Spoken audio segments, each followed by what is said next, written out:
안녕하세요. LA의 비트쇼입니다. 이번 영상에서는 오늘의 주요 소식 그리고 시장 상황을 함께 살펴보도록 하겠습니다. 출발합니다. 오늘 트럼프의 백악관 연설이 있었습니다. 제가 이걸 생방으로 지켜봤는데요. 카메라가 탁 켜지고 하나둘씩 고위 간부들이 들어와서 자리에 앉습니다.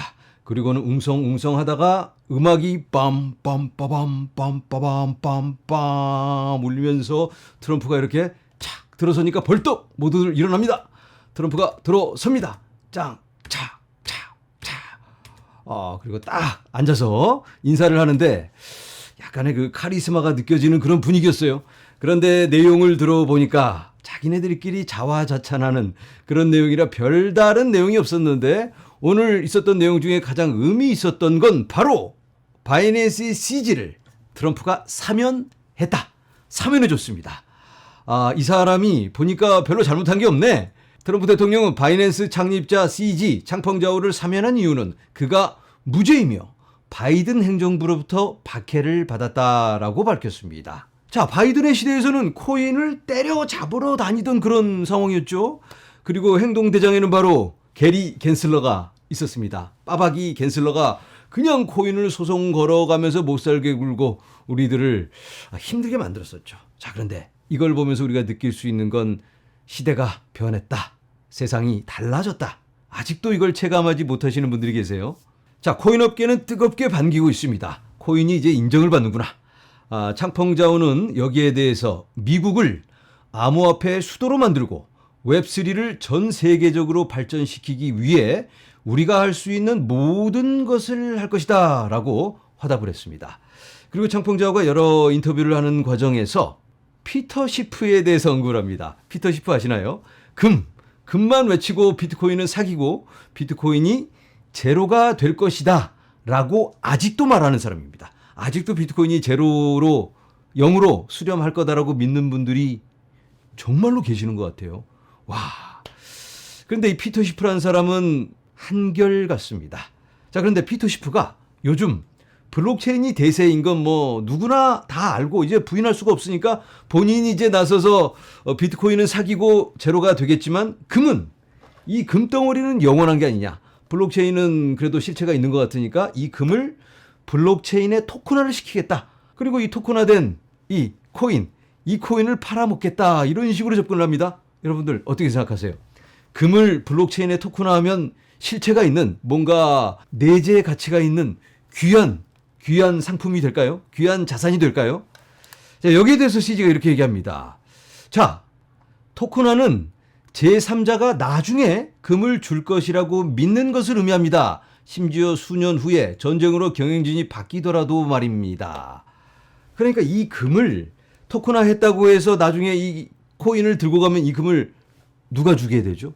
어떤 3자 회사가 이걸 토큰화 내가 시켰어. 믿어주세요. 우리를 믿어주세요. 하고 이 종이 쪼가리에 증서를 해주는 걸 이제 좀 뽀대나게 블록체인에 토큰화를 시켰다. 이렇게 고상하게 표현하는 것 뿐입니다. 이 금덩어리가 토큰화 했다고 진짜 똑같은 금덩어리가 아니다. 제가 토큰화된 건 진짜가 아니고 믿을 수가 없다라는 말씀을 드리는 게 아닙니다.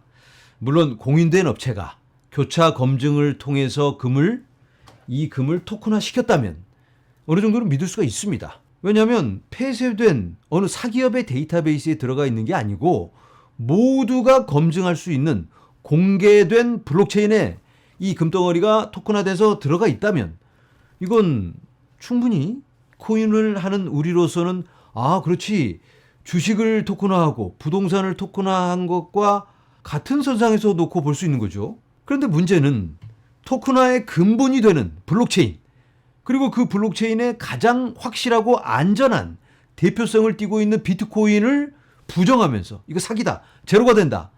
이러면서 금은 괜찮지. 이걸 토큰화한 건 믿을 수 있다. 아니면 채권이라든가 달러를 토큰화한 건 믿을 수가 있지. 이건 모순이라는 말씀을 드리는 겁니다. 자, 이제는 금과 비트코인의 시총을 함께 확인해 보도록 하겠습니다. 다른 회사들과도 비교를 해봤는데요. 금의 시총이 28조 달러입니다. 당당 1위. 2위는 엔비디아 4.4조 달러. 마이크로소프트 3위 3.86 달러. 그 다음이 애플, 알파벳, 구글, 실버, 아마존 그리고 그 다음이 비트코인입니다. 비트코인의 현재 시총은 2.2조 달러. 그러니까 금과 비교했을 때 지금부터 13배 정도 오르면 시총이 비슷해집니다. 비트코인의 1차적 목표는 금이 아닐까. 그렇다고 해서 여기서 멈추는 건 아니고 계속해서 비트코인은 발전해 나갈 것입니다. 자, 1차 목표 금과 비교해 보자면 지금부터 13배. 그렇다면 지금 가격에서 13배라면 100만 달러가 훨씬 넘습니다. 140만 달러 정도? 와, 한화로는 어떻게 되나요? 한화로는 20억. 20억. 20억. 언제가 될지 모르지만, 비트코인은 발전에 발전을 거듭하며, 그리로 20억으로 가고 있지 않나. 우리 살아생전에 그런 날이 오겠죠? 자, 여러분, 우리가 코인의 발전을 눈으로 확인하고 있습니다. 많은 기대하는 호재들이 있지만 그 중에서 가장 중요한 거 딱 하나를 꼽으라면 바로 시장 구조 법안입니다. 이게 올해 안에 통과될 걸로 보이는데 그런 기대가 되고 있는데요. 이게 된다면 코인 시장의 새로운 방향을 제시한다.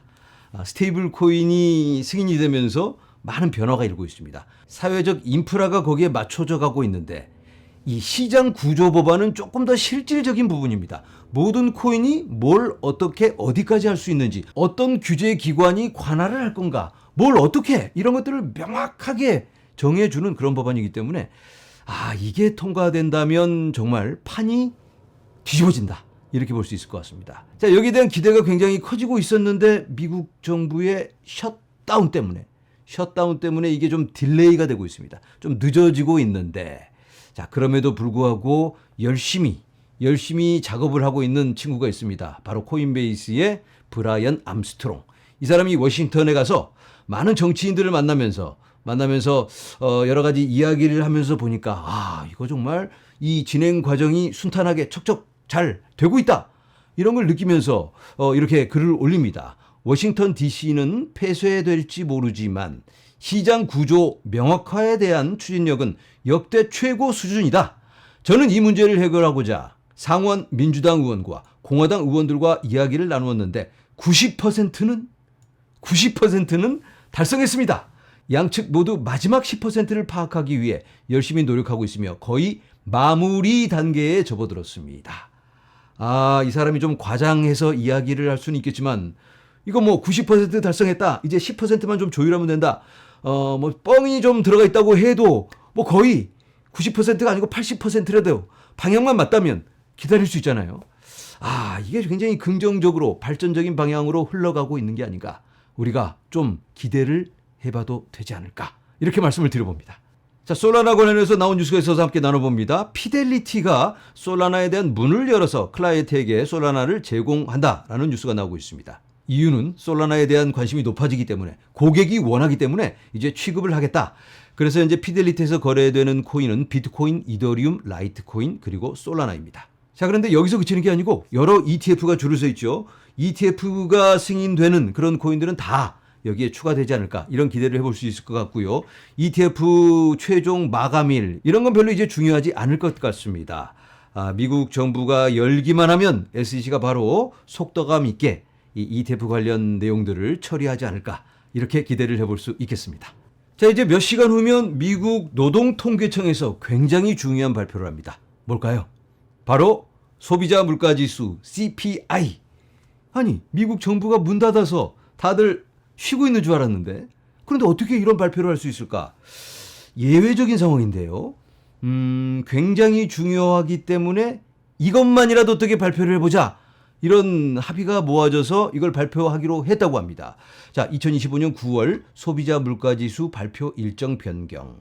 바로 10월 24일 금요일 오전 8시 30분 미 동부 시간입니다. 한국 시간으로는 같은 날 밤 9시 30분이 되겠습니다. 정말 몇 시간 안 남았어요. 굉장히 중요할 것 같습니다. 왜냐하면 아직까지 아무런 정보가 없습니다. 미 정부가 문을 닫았기 때문에 소비자 물가지수라든가 고용지표, 무슨 생산자 물가지수 모두 아무것도 발표를 하지 않았는데 요거 하나 달랑 발표를 하겠다. 이유가 뭘까? 이유는 일단 표면적으로 사회보장청이 정확하고 시기적절한 급여 지급에 필요한 법정 기한을 준수할 수 있도록 그러니까 급여 지급에 관해서 어떤 기한을 정한다든가 기준을 정할 때 시장의 물가가 많이 올랐으면 여기에 맞춰서 조정을 하겠다. 그런데 이게 그렇게 중요한 건가요? 아니, 딱 드는 생각에도 아니 가격 이 물가 좀 오른 거에 맞춰서 이거 정하는 게 그렇게나 중요한가? 다른 더 중요한 것들도 많이 있었는데 고용 지표도 팽개치고 이걸 이 시간에 왜? 저도 약간 고개가 갸우뚱한데 이해가 되질 않아요. 여러 가지 한번 굳이 억지로 끼워 맞춰 보자면 다음 주에 뭐가 있나요? 다음 주에 금리 발표가 있습니다. 금리 발표를 하는데 지금 여러 압력을 가하고 있죠, 트럼프가. 그러면 일단 제롬 파월이 이 금리 인하를 좀 할 수 있도록 명분을 주기 위해서 혹시 이렇게 시간 맞춰서 일주일 전에 발표를 하는 게 아닐까라는 생각마저 듭니다. 어디까지나 확대 해석이긴 하지만 혹시 그런 게 아닐까. 그리고 이번에 미국 노동통계청 책임자를 트럼프가 잘랐기 때문에 새로운 인물이 거기에 앉았습니다. 그러면 이제 트럼프가 소통을 할 수 있지 않을까? 트럼프는 이 결과를 벌써 알고 있을까요? 당연히 알고 있습니다. 같은 정부 부서이기 때문에 정부 부서에서는 서로 필요에 따라서 전화를 해서 확인을 합니다. 제롬 파월도 이런 소비자 물가 지수가 발표하는 날 그리고 금리 발표하는 날 이게 거의 겹치면 전화를 걸어서 확인하고 헛된 소리 하면 안 되니까 확인하고 발표를 한다고 합니다. 그래서 몇 시간 후에 발표될 이 CPI가 어떻게 발표될지가 굉장히 중요할 것 같은데 여기에 맞춰서 시장이 크게 움직일 수 있을 것 같습니다. 부디 긍정적인 방향으로 쭉쭉쭉 움직여야 되겠죠. 당연히 그렇게 되는데 자 그렇게 되기를 간절히 바라봅니다. 저는 다음 영상에서 찾아뵙도록 할게요. 여러분 감사합니다.